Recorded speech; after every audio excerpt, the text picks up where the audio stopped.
Hi, everybody. Okay, so Bold really has it. They know how to write. I think it's because they only have about 15 minutes to work with, so they really make good use of their time. And I know I give Taylor a lot of flack for she's supposed to be a therapist, and I never see her patients. But then they had a scene today where I guess you're supposed to imagine that the patient is on the other end of the line. She was on a phone call, so I guess they do telehealth or whatever, which is cool. I mean, at least it's legit. So, okay. So Taylor was on the phone. She gets off the phone, and Brooke is in the doorway.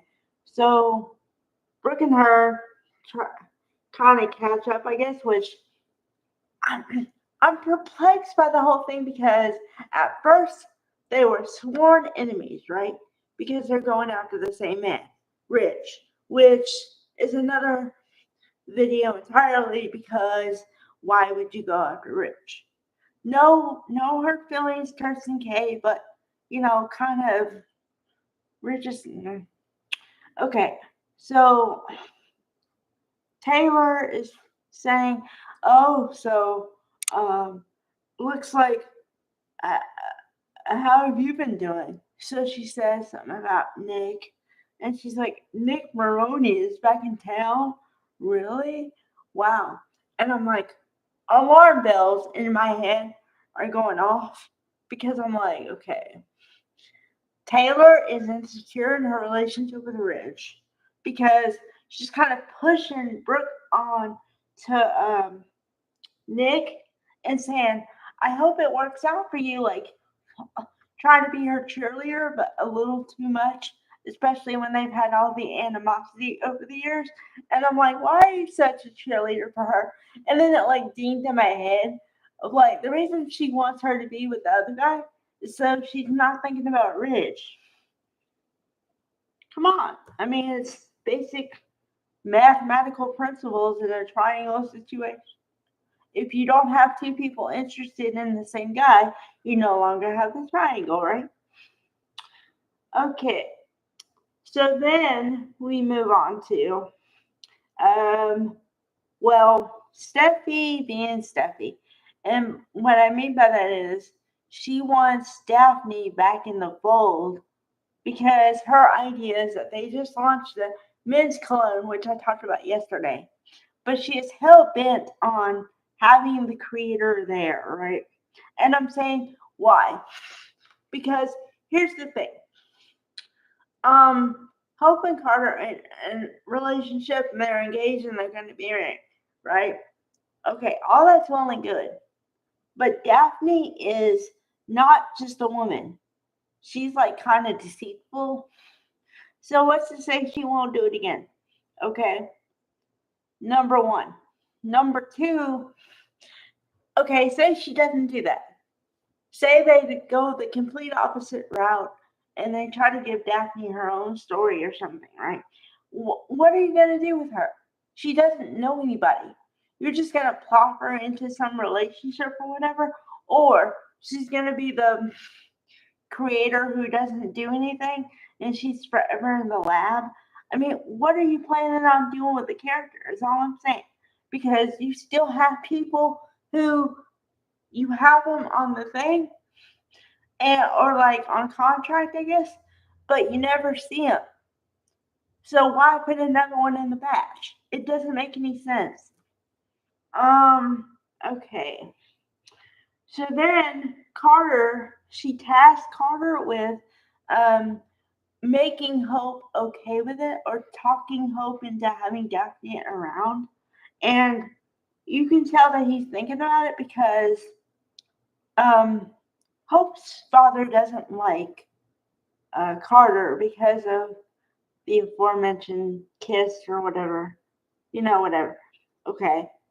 So they have a look where he's behind the bar, Deacon is behind the bar, and he makes eye contact with Carter for the split second.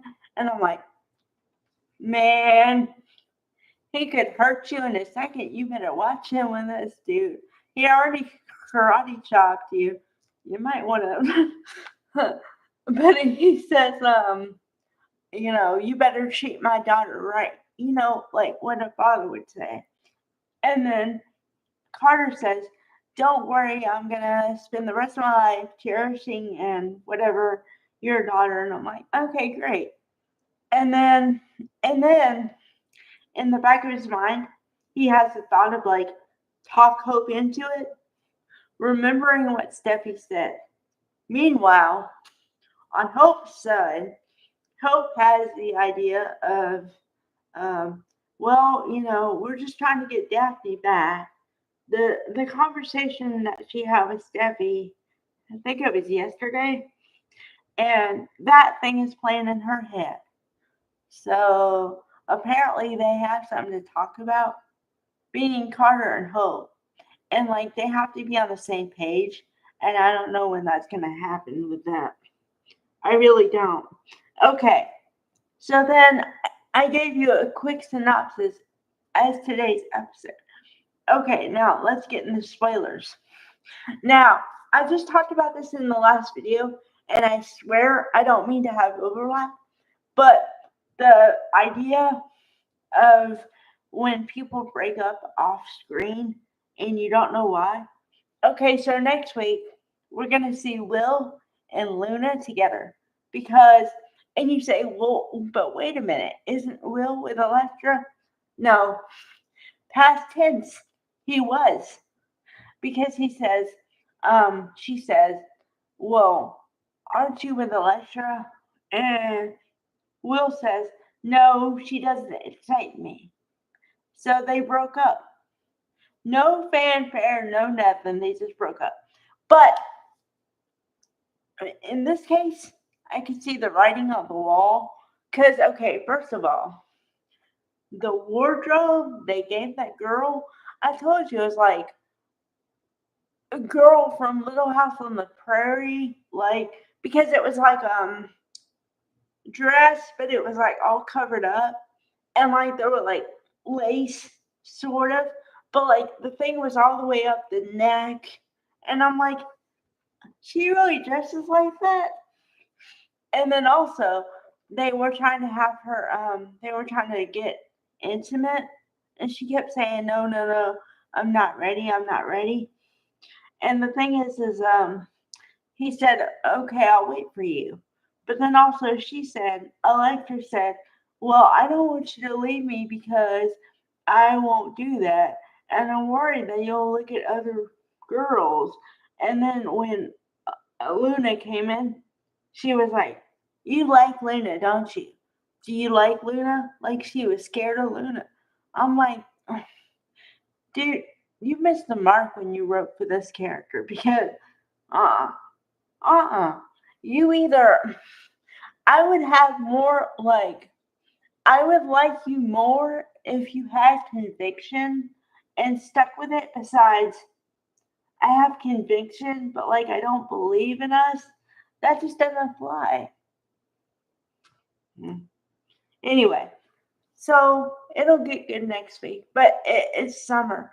So, like I always say, or maybe I don't say it, but I think it, the storylines get kind of hotter in the summer. So, yeah, we have stuff to look forward to. All right, bye, everybody.